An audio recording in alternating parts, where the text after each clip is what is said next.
Boa noite, meus senhores, senhoras e belas flores, que aqui estás neste salão, que aqui estás neste salão. Para vós eu vou cantar e a todos quero saudar do fundo do coração, do fundo do coração. Por ser esta a vez primeira, que neste auditório canto, em nome de Deus começo, Pai, Filho, Espírito Santo. Muito boa noite. Sejam todos bem-vindos aí à minha live cultural. Hoje estou aqui para fazer um momento de cantoria com poesia, mas não esquecendo de falar de uma região, um lugar de Portugal que eu tenho paixão e mora no meu coração, que é os Açores. Mas os meus amigos que estão próximos de mim já sabem, né, que eu gosto muito dessa região de Portugal, sabem da minha identificação com essa região. Mas nem todos que estão talvez assistindo têm conhecimento da minha história, né? Por que dos Açores? Bom, primeiro falar rapidamente. Os Açores é uma região autônoma da República Portuguesa, fica exatamente no Oceano Atlântico, entre a Europa e a América. Do continente português até as ilhas, né, que são um arquipélago, dá mais ou menos 1.500 quilômetros de distância, né? E ela é composta por 9 lindas ilhas, que são as imagens aqui representadas. E aí eu peguei um mapa para que vocês entendam mais ou menos a localização geográfica dos Açores. Então nós estamos exatamente falando de um lugar que fica no meio do Oceano Atlântico, no hemisfério norte. Então começamos pela a região mais oriental das ilhas, que são Santa Maria, São Miguel, a região central, que são compostas por 5 ilhas, Terceira, Graciosa, São Jorge, Pico, Faial, e depois na extremidade ocidental, mais 2 ilhas, que são Flores e Corvo. E aí, esses painéis representam exatamente cada uma dessas lindas paisagens, dessas 9 ilhas dos Açores. Mas aí, como é que eu conheci os Açores? Isso lá começa na década de 90, eu fazia parte de um grupo de jovens da Santa Marina, e nós, que é o dia de Pentecostes, né? Quando a gente celebra a vinda do Espírito Santo sobre os 12 apóstolos reunidos no cenáculo junto com Nossa Senhora, após a ressurreição de Jesus, né? Das 50 dias depois da Páscoa, exatamente. E essa festa é muito tradicional dos Açores, e foram eles, portugueses, açorianos, que trouxeram essa devoção com muita força também para o Brasil e outros países para onde eles imigraram. Então, aonde tiver um açoriano, sempre vai ter uma festa do Divino Espírito Santo e um altar dedicado ao Senhor Santo Cristo dos Milagres, que é uma outra devoção e que é um momento para um outro bate-papo. E aí, enfim, eu fazia parte desse grupo de jovens que nós éramos responsáveis pela liturgia. E aí, os meus laços com a Casa dos Açores, com a entidade que era responsável pela organização da Festa do Divino, juntamente com o casal de mordomos, foi sempre se estreitando. Eu fazia a comunicação entre a igreja e a entidade. Até que na mordomia do seu saudoso José Eduardo Viveiro, juntamente com a sua esposa, Dona Maria José, eles me convidaram para que eu fizesse a parte litúrgica também dessa festa, o comentário da missa, né? E foi daí que cada ano os mordomos que vinham também reiteravam esse convite, e aí eu fui participando mais assiduamente, até que no ano de 2005, agora não me recordo, mas durante esse período que eu participei ativamente na casa, eu também fiz parte do grupo folclórico da Casa dos Açores e fui inclusive diretora do grupo folclórico por 3 anos, do qual muito me honra e me orgulha de ter feito parte dessa história, né? Vocês entenderem por que eu gosto tanto dessa região, por que eu me identifico tanto com os Açores. E aí hoje eu resolvi fazer alguma coisa ao vivo para vocês. Trazer um pouquinho de cantoria e poesia. E aí, antes de começar, eu vou intercalar um pouco de música e das declamações dessas ilhas, que tem a ver com lendas. Da Ilha de São Miguel, da Terceira, Graciosa, Faial, Pico e Corvo, são de autoria do Antônio Tavares Arruda, que muito gentilmente autorizou para que eu pudesse declamá-las para vocês. Essas lendas foram feitas para uma Semana Cultural da Casa, no ano de 2010, que falava sobre mitos, lendas e crenças, né, do povo açoriano. As outras 3 ilhas que eu não citei, que são Santa Maria, São Jorge e Flores, eu fiz uma adaptação em cima de um texto que conta a história da lenda, que eu obtive como fonte o site da Casa dos Açores de São Paulo. Então está aí registrado as fontes de onde vêm as lendas que eu vou declamar a vocês. E as músicas do cancioneiro, né, que eu vou agraciar vocês também, são do cancioneiro popular açoriano, algumas da Ilha Terceira, de São Miguel, do Pico. Então eu vou mesclando um pouquinho as músicas para que vocês tenham um pouco de cantoria junto com a poesia, tá bom? E agora eu vou cantar a vocês uma música chamada Chamateia, que é da Ilha Terceira. No berço que a ilha encerra, bebo as rimas deste canto, no mar alto desta terra, nada a razão do meu pranto. Mas no terreiro da vida, o jantar serve de ceia, e mesmo a dor mais sentida dá lugar à sapateia. Ó meu bem, ó chama Rita, meu alento e vai e vem, vou embarcar nesta dança sapateia. Ó meu bem, se a sapateia não der pra acalmar minha alma inquieta, estou pro que der vier nas voltas da chama Rita. Chama Rita, sapateia, eu quero contradizer o aperto desta bruma que às vezes me faz vencer. Ó meu bem, ó chama Rita, meu alento e vai e vem, vou embarcar nesta dança sapateia. Ó meu bem, ó meu bem, ó chama Rita, meu alento e vai e vem, vou embarcar nesta dança sapateia. Ó meu bem. Bom, agora eu vou fazer com que vocês sejam conduzidos a uma viagem de lendas. Mas para nós não fazermos tudo de uma vez só, vamos intercalar algumas lendas e cantoria. Então agora, nesse primeiro momento, eu vou ler as 2 primeiras lendas, justamente das ilhas mais orientais dos Açores. Primeira delas, Santa Maria, e na sequência, da Ilha de São Miguel. A lenda da Ilha de Santa Maria. Estava-se no século XV. A ânsia de descobrir novas terras dominava os portugueses, e à frente de todos estava o infante Dom Henrique. Gonçalo Velho Cabral, marinheiro, querido do infante e frade muito devoto de Nossa Senhora, saiu de Portugal e fez-se ao mar, fazendo promessa de batizar a primeira terra que encontrasse com o nome da Virgem Maria. A viagem foi custosa e demorada, mas a esperança não faltava, e por isso o vigia, no cesto do mastro, olhava para o horizonte, desde a madrugada até o anoitecer, animado pela ideia de que um dia, inesperadamente, uma nova terra iria aparecer. Gonçalo Velho e os outros marinheiros rezavam muito a Maria Santíssima. Entre calmarias e tempestades chegou o verão, mais propriamente o dia de Nossa Senhora de Agosto, o dia da Assunção.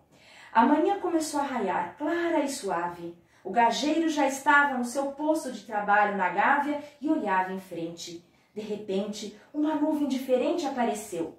Foi ganhando forma e, em vez de se desfazer, tornou-se cada vez mais presente. Dada a altura, o marinheiro de vigia não teve mais dúvidas. Ficou sufocado de espanto e pronunciou só para si: "Oh, é terra que está ali."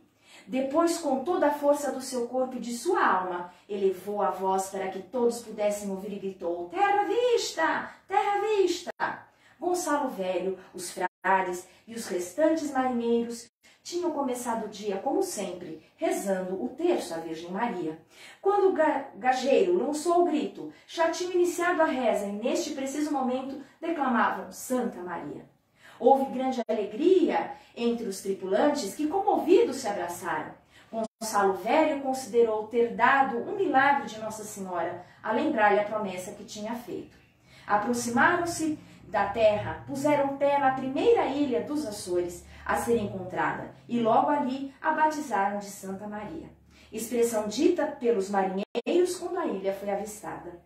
Esta fé de Gonçalo Velho passou para os demais, que ainda hoje têm grande devoção a Santa Maria de Agosto, Nossa Senhora da Assunção. Essa é uma lenda que conta como teria surgido o porquê de ser a ilha de Santa Maria.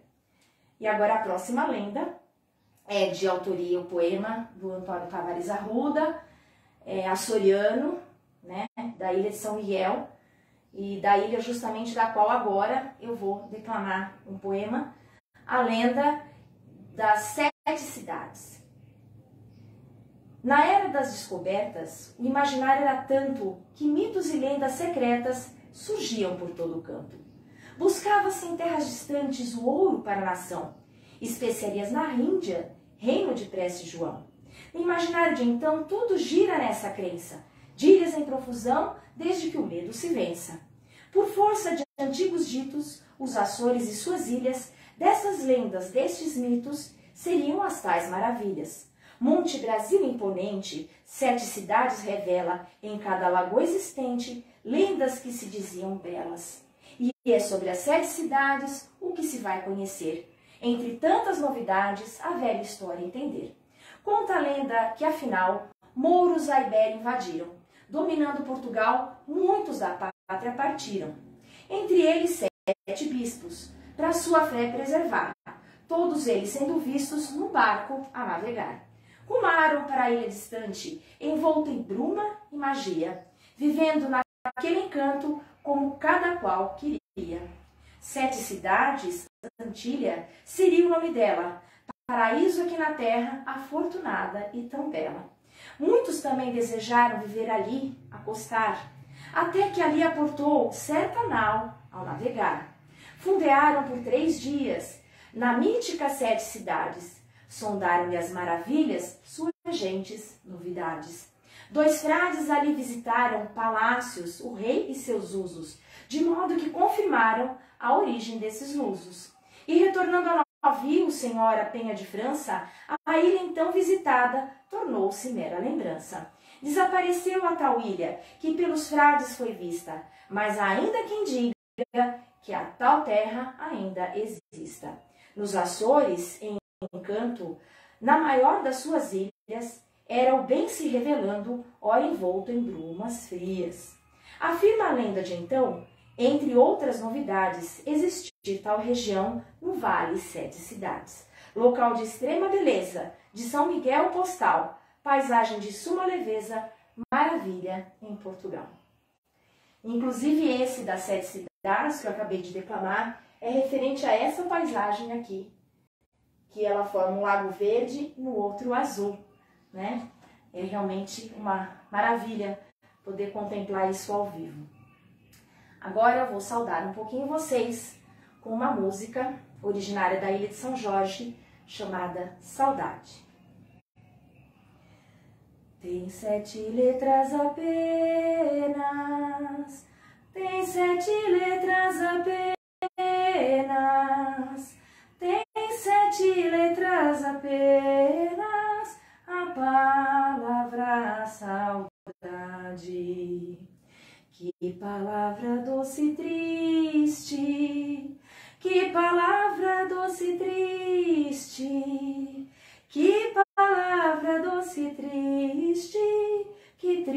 triste, doce verdade. Tenho tantas saudades, tenho tantas saudades, tenho tantas saudades, como folhas tem o figo. Não as conto a ninguém, não as conto a ninguém, não as conto a ninguém, todas elas guardo comigo. E agora vamos continuar a nossa viagem nessas lendas das Ilhas dos Açores, agora visitando mais 3 ilhas, agora na região central do nosso arquipélago. Começando pela Ilha Terceira, a lenda de Angra do Heroísmo. Aqui rapidamente ela vai falar como é que surgiu Angra do Heroísmo. No reino do Mar Bravio, um príncipe ama alguém. Não sendo correspondido, sente o que o ciúme tem. Chama o seu reino uma fada, pois aquela por quem sonha dele não quer quase nada. Ignora-lhe o amor esta dona. Quer isto tudo mudar, na violência que urge, pede a fada para lutar, mas nada resulta e surge. Exulta a má fada do reino, expulsa a má fada do reino, eis que a missão não cumpriu. Sem competência o feito, não resulta, tal pediu. Por seu turno, a dama amada vive seu doce deleite com outro príncipe e nada suspeitam do dito e feito. Num doce primeiro beijo, sussurram juras de amor, sendo ouvidas com despeito, aumentaram a sua dor. O sussurro à fada chega, de igual forma ao contrafeito, por vingança ela espera, no ódio que traz no peito. Essa paixão trouxe a ela, como fada, humilhação, e nessa condição almeja vingança, dor, sem perdão. Ao príncipe insano e aflito, imerso em ondas de ódio, jura a fada um novo rito, levá-lo às glórias do pódio. Sem discernimento e cego, ante a dor que em si sente, a fada faz um apelo, que volte a agir urgente. Manda seu rival matar, envolto em grande rancor, mas a jovem preservar, trazendo-a ao seu amor. E a tal fada maligna, em seu ódio um riso ensaia, levando consigo a linha em que chega o mar à praia. Dali vem os cabelos, refletindo o sol poente, da princesa com seu príncipe, beijando-se frente a frente. Pensa a má fada em agir, rápida, fria e cruelmente, decidida a conseguir encantá-los finalmente. Transforma em monte arvoredo o rival tão varonil, que guarda em si o segredo, é o belo Monte Brasil. E a princesa enamorada, mercê de pungente encanto, surge como a bela amada, Angra, pérola do Atlântico. Referências à terceira, ilha em que ocorre a contenda, terra bela e sombraceira, origem da dita lenda. E a tais joias lá da ilha, em encanto como amantes, ouvem ao longo do dia soluços não raros incessantes, do príncipe daquele mar que envolve aquela ilha, como a se lamentar deste fim que não queria. Assim nos conta esta lenda, assim nos diz toda a gente, por conta dessa contenda, daquele amor inclemente. Angra, princesa amada, Monte Brasil, seu amante, são pela lenda contada da terceira o seu encanto. E agora eu vou com vocês à ilha próxima à terceira, que é a Ilha da Graciosa, que ela realmente faz jus ao nome de Graciosa.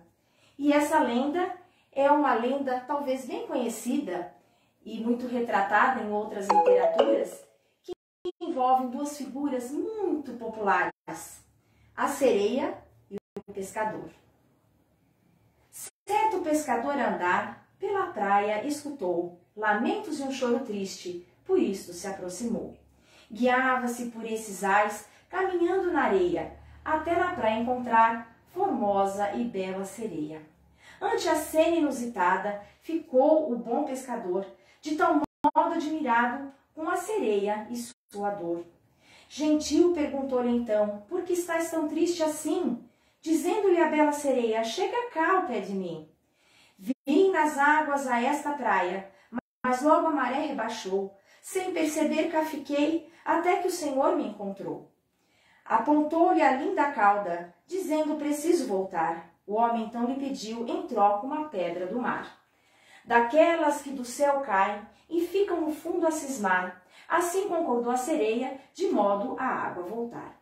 Pediu-lhe uma coisa, porém, favas para o reino levar. Assim concordaram os dois neste seu negociar. Bem ágil e cheia de graça, a sereia na água entrou, trazendo-lhe logo em seguida a pedra que encontrou. Entrega-lhe o pescador as favas que prometeu, pensando se um dia veria este ser que conheceu. Por vezes ali passava, querendo a sereia encontrar, nunca mais a viu, porém, mas voltaria a tentar. E, para encerrarmos essa primeira fase, primeira etapa das Ilhas Centrais, vou agora contar uma lenda, a lenda da Urzelina, que é da ilha de São Jorge. Na crista de enorme cordilheira, que atravessa a ilha de São Jorge de ponta a ponta, erguia-se há muitos anos o majestoso castelo do príncipe Romualdo. A sua corte faustosa entregava-se a orgias, banquetes e outras diversões que causavam espanto à população georgina. Uma madrugada, a trombeta real ecoou através das montanhas, anunciando a grande caçada que iria começar ao toque das Ave-Marias. Em frente ao palácio, foram estacionando as seges, os cavalos, muitos criados de libré, carregados com os apetrechos destinados à caça. Os pobres e maltratados trabalhadores do campo já tinham começado a labuta de mais um dia, quando o segundo toque da trombeta soou e a comitiva do príncipe partiu, rindo de alegria ao galgar os montes. Os torcazes voavam espavoridos pela gritaria, e Lina, amada do príncipe, serpenteando com o cavalo por entre as urzes e rochedos, em perseguição a alguns pombos que lhe fugiram, acabou por se afastar da comitiva. Quando deram por sua falta, esqueceram a caça e procuraram Lina por todo lado, mas não a encontraram. Voltaram ao palácio e a alegria inicial dera lugar ao desânimo e à tristeza. O príncipe mandou encerrar todas as portas, as festas e diversões, e durante as noites e dias seguintes a sua voz soluçava, gritava, Lina, Lina, enquanto corria como louco esfarrapado e desgrenhado por precipícios e ravinas à procura da amada. Uma noite, quando voltava do castelo, Romualdo estacou com um quadro terrível. No fundo de uma ravina, um cavalo morto esmagava com todo o seu peso a sua querida Lina. O príncipe, correndo, desceu o precipício, beijou o cadáver e, entre lágrimas, cortou uma trança dos seus lindos cabelos loiros, apanhou um ramo de urze e aí a enrolou. Voltou ao castelo, desalentado como morto. Nunca mais quis saber de festejos e os cortesãos começaram a chamar aquela planta de urze de Lina. Passado pouco tempo, o príncipe morreu de desgosto e, com o correr dos anos e o esquecimento da hipócrita corte que o adulava, a sepultura dele ficou completamente coberta de urze de Lina. Em homenagem à dor do príncipe que Deus duramente castigara, chamou-se de urze de Lina e, por aglutinação, tornou-se Urzelina, a povoação à beira-mar onde faziam eco as atrocidades praticadas no castelo e onde vivia o povo que sofria a tirania dos cortesãos. A corte aduladora e hipócrita, sem respeito pela morte do príncipe, redobrou as festas e a tirania ao povo, mas foi castigado. Deus, que vela pelos pobres, fez rebentar um vulcão nos alicerces do palácio. A lava soterrou toda a corte maldosa e destruiu tudo à sua volta, correndo até o mar. E antes de partirmos para a nossa fase Momento Cantoria, eu quero aí agradecer as pessoas que estão ao vivo comigo agora, curtindo esse meu momento cultural, que eu carinhosamente apelidei hoje de Sarau Açoriano, né? Por se tratar um misto de cantoria e poesia. E agora eu vou agraciar vocês com uma música da Ilha Terceira chamada Olhos Pretos. Os teus olhos negros lindos, que brilham como cristais.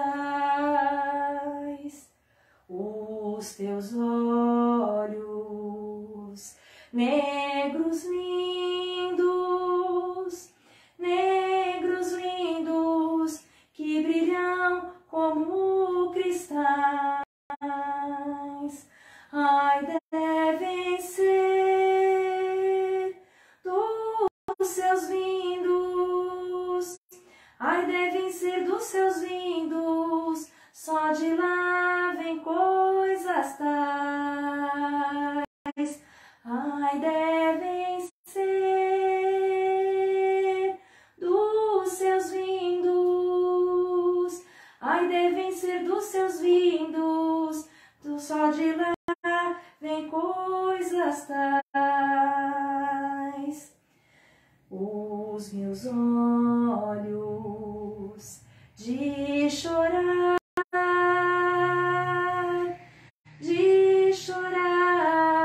fizeram covas no chão. Os meus olhos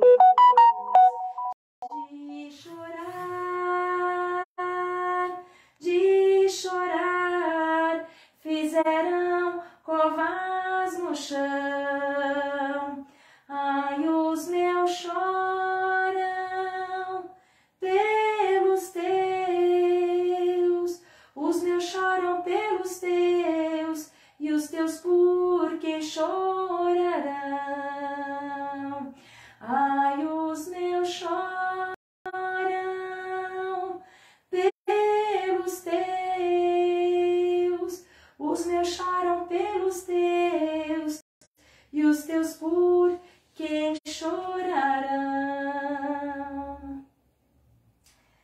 Retomando as nossas lendas, agora eu vou contar a próxima lenda, que é da Ilha do Pico.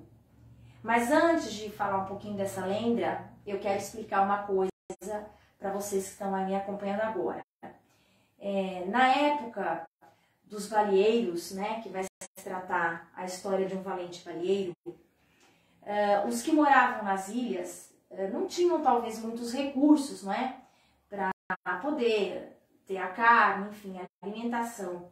E muitos deles, que eram na sua maioria pescadores, ou cuidavam da lavoura, muitas vezes, né, da vinha e plantações, os que eram pescadores, na maioria das vezes, pescavam baleias, na época, há muitos anos atrás.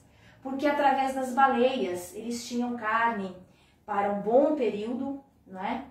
E eles usavam também o óleo que era extraído da baleia para várias finalidades, inclusive para a iluminação e também para as construções das casas, né? Porque as casas, na sua maioria, nos Açores, eram feitas de pedra, que era um material que era abundante, uma vez que as ilhas são de origem vulcânica, né? E aí eles construíam as casas e para dar essa liga entre as pedras, eles usavam esse óleo de baleia para fazer o encaixe e, enfim, fazer a montagem das casas. Então, para eles era um desafio caçar uma baleia pelo tamanho, né, do animal, né, muito grande, e às vezes eles iam com barcos pequenos, na sua maioria eram embarcações pequenas. Mas aqui quer retratar a coragem desse povo, né, que na sua maioria aqui na história é relatada na Ilha do Pico. Então, assim, para que vocês entendam, né, embora seja hoje uma coisa que não é muito permitida, né, a caça às baleias não tem mais, ainda bem, porque hoje eles têm condições de se manter de outra forma, eles evoluíram muito, mas foi uma fase que eles tiveram, né, que eles caçavam as baleias. Então, isso é histórico e a gente tem que sempre relembrar esses momentos, claro, né. E aqui é uma poesia que conta exatamente, retrata essa questão de um baleeiro. Então, a história de um valente baleeiro. Amanheceu claro o dia em São João. O sol sobe para as bandas das lajes já alto. O verdor das vinhas e dos pés de milho se contrapõe intenso ao negro do basalto. Homens em faína, sacha-se o milho, colhem-se batatas, bate-se com força o tremoço. Mulheres preparam para os maridos sopas, batatas, peixe, singelo almoço. O sinal da baleia se ouve acelerado mais além. Larga-se tudo, a faína, a burra de milho, põe-se todos a correr. Desabala-se para o porto em algazarra. O almoço já feito vai para a saca de comida como tem de ser.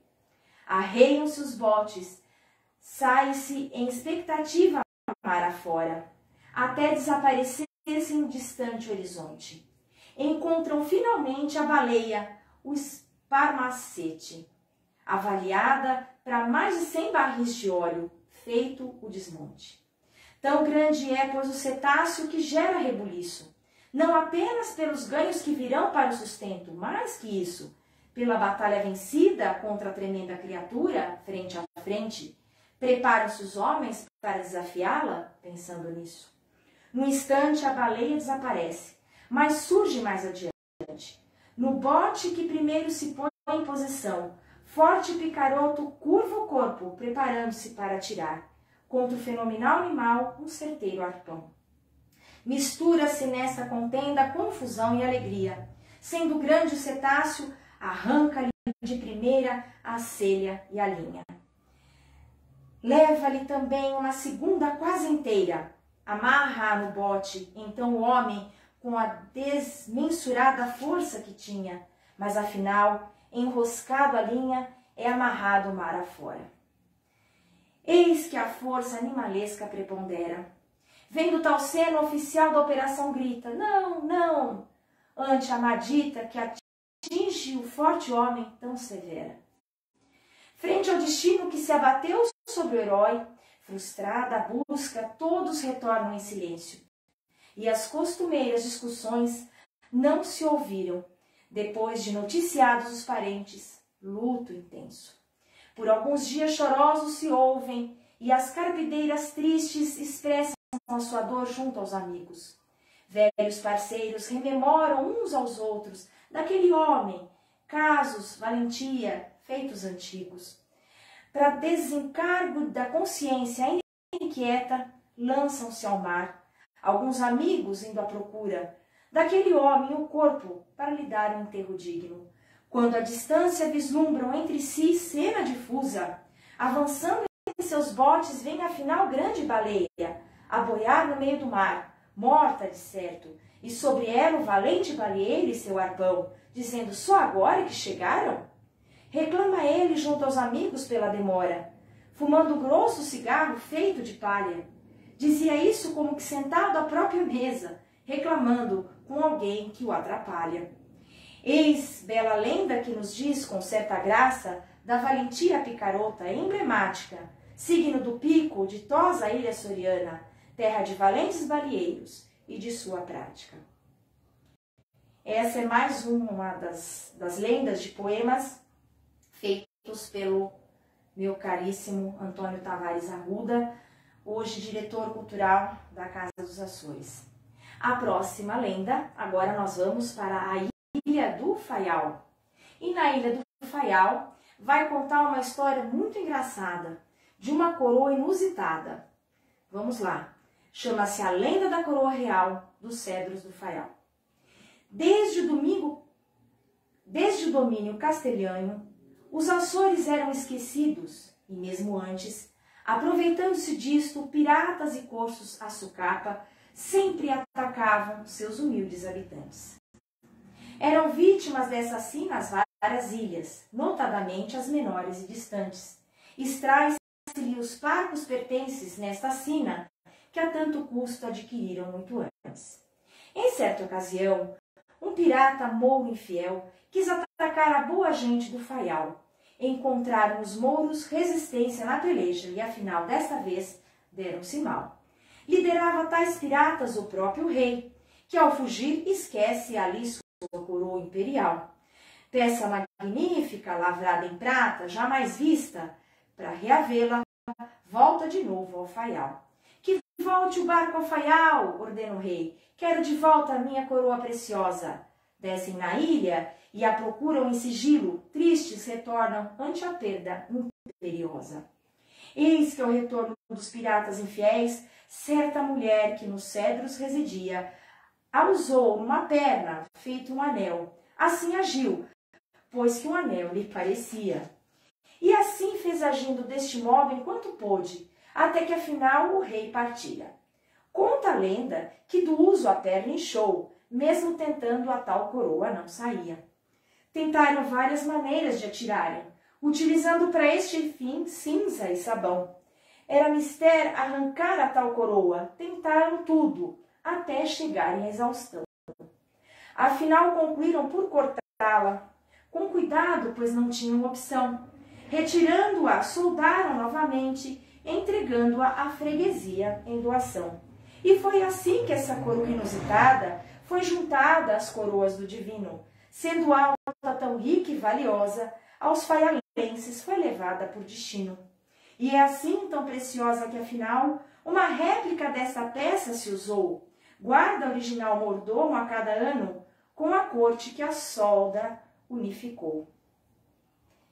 Assim nos conta esta lenda engraçada, que pelo povo ao divino se juntou. Linda coroa pela solda unificada, porque a mulher, para protegê-la, a mutilou. E agora, no momento cantoria, vou cantar uma música que tem a ver com a lenda que eu li do Pico dos Baleeiros e chama-se Boi do Mar. Vagando em botes ligeiros, nas voltas do mar deserto, navegarão baleeiros em busca de um rumo incerto. Fica a terra barlavento, a baleia já avança, mar nos olhos proa ao vento, vamos arpoar esperança. Baleeiros, baleeiros, a memória ainda perdura, sois os heróis derradeiros da marítima aventura.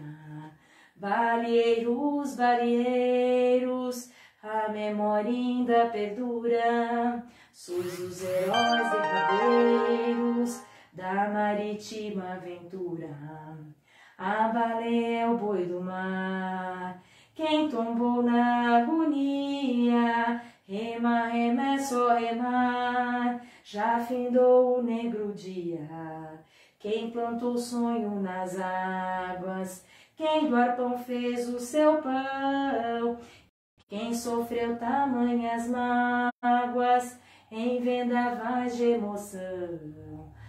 Baleeiros, baleeiros, a memória ainda perdura, sois os heróis derradeiros da marítima aventura.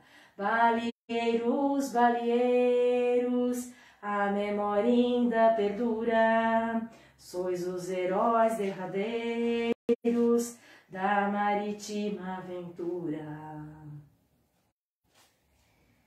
Bom, e agora nós já percorremos as duas primeiras ilhas, Santa Maria, São Miguel, já fizemos toda a viagem nas ilhas centrais, Terceira, Graciosa, São Jorge, Faial e Pico, e agora nós vamos para as duas mais extremas, mais ao caminho da América, as mais ocidentais, a do Flores e Corvo.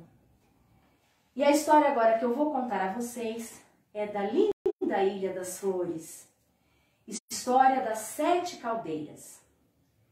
Havia um homem da Ilha das Flores que tinha um filho de nome João.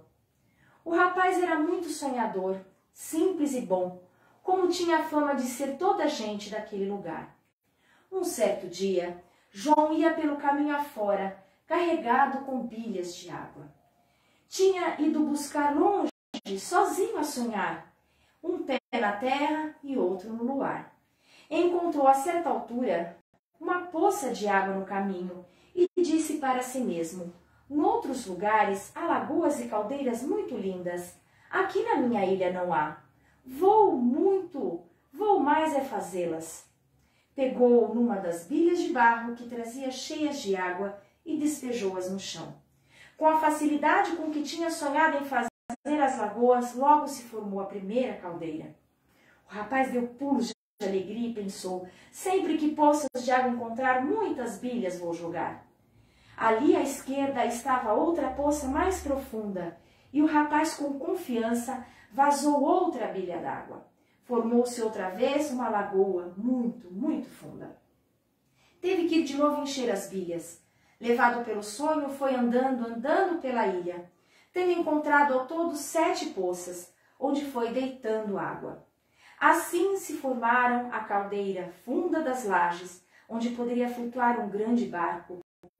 Há outras mais baixas, como a caldeira rasa, cujas margens são muito lodosas e perigosas. As demais lagoas que o rapaz foi formando ao encontrar as poças de água são a caldeira branca, a seca, a comprida, a funda e a lomba.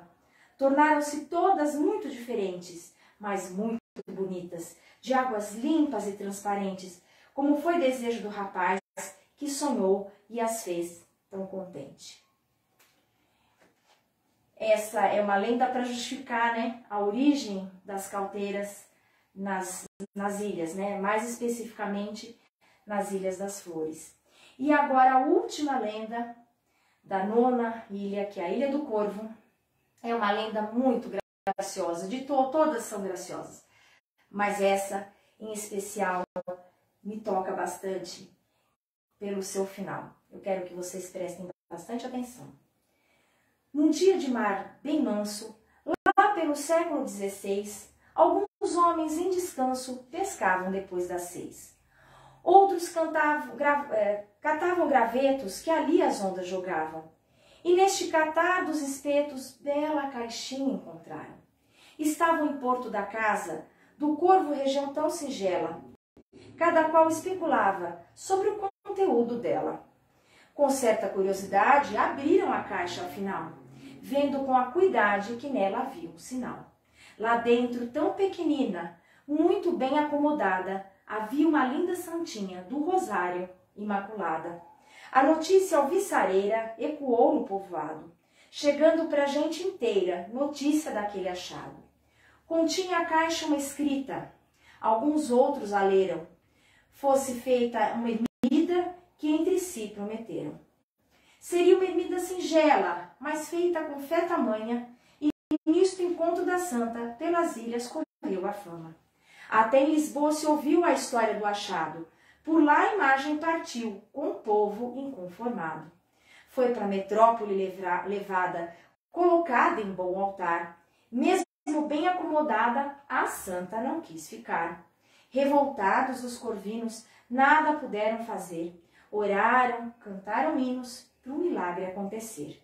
Mercê deste proceder, algo tão forte e tamanho começou a acontecer, fato inédito e estranho. Diz a lenda que a santinha de noite ao Corvo chegava, passando ali a noitinha, pela manhã regressava. E a Lisboa retornando, algo estranho sucedia, seu manto todo molhado, tão logo amanhecia. Perturbado ante os boatos, o padre então decidiu, pela evidência dos fatos, voltasse de onde partiu. Com alegria incontida, os corvinos a receberam. Na ermida prometida, muitos milagres sucederam. E assim do Rosário a Virgem dos milagres é chamada, protegendo os que ali vivem e o Corvo, onde é tão amada. E, mais uma vez, quero agradecer aí a todos que estão prestigiando essa minha transmissão. É algo simples, mas é feito de muito coração. É uma região, como eu disse, que eu tenho muita afinidade, gosto muito de lá. E sempre que eu posso, eu vou continuar cantando as minhas modinhas portuguesas e as músicas também dos Açores, né? Mas já é momento de despedir-me de vocês. Essa última música que eu vou encerrar essa transmissão, ela é considerada como um hino não institucional dos Açores. É de autoria do senhor Manuel Medeiros Ferreira, já falecido, ele que era natural da ilha de São Miguel. Talvez num momento de inspiração, ele é que o melhor conseguiu transpor em letras aquilo que tanto vai ao coração dos açorianos, que tanto representa e diz a respeito das ilhas e daquela gente. Então, para encerrar essa minha noite cultural, esse nosso sarau açoriano, Ilhas de Bruma. Ainda sinto os pés no terreiro, que os meus avós bailavam o pezinho. É que nas veias corre basalto negro, e na lembrança vulcões e terremotos. Por isso é que eu sou das Ilhas de Bruma, onde as gaivotas vão beijar a terra. Por isso é que eu sou das Ilhas de Bruma, onde as gaivotas vão beijar a terra. Se no falar trago a dolência das ondas, o olhar é a doçura das lagoas. É que trago a ternura das hortênsias, no coração a ardência das caldeiras. Por isso é que eu sou das Ilhas de Bruma, onde as gaivotas vão beijar a terra. Por isso é que eu sou das Ilhas de Bruma, onde as gaivotas vão beijar a terra. Trago no roxo a saudade, esta amargura, e só o vento ecoa na longura. É que trago a ternura das hortênsias, no coração a ardência das caldeiras. Por isso é que eu sou das Ilhas de Bruma, onde as gaivotas vão beijar a terra. Por isso é que eu sou das Ilhas de Bruma, onde as gaivotas vão beijar a terra. É que nas veias corre basalto negro, no coração a ardência das caldeiras. O mar imenso me enche a alma, e tenho verde, tudo verde de carne estrança. Por isso é que eu sou das Ilhas de Bruma, onde as gaivotas vão beijar a terra. Por isso é que eu sou das Ilhas de Bruma, onde as gaivotas vão beijar a terra. Por isso é que eu sou das Ilhas de Bruma.